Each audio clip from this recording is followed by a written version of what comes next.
الحمدللہ کفا وسلام علی عبادہ الذین اصطفیٰ اما بعد۔ 2 رکعت صلاۃ حاجت۔ حضرت مولانا اشرف علی تھانوی رحمۃ اللہ علیہ نے لکھا ہے کہ جو بھی آپ کو کوئی حاجت درپیش ہو جائے 2 رکعت کی نیت باندھ لے۔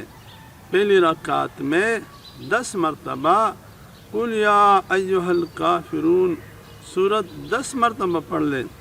دوسری رکعت میں سورہ اخلاص قل هو اللہ احد 10 مرتبہ پڑھ لے۔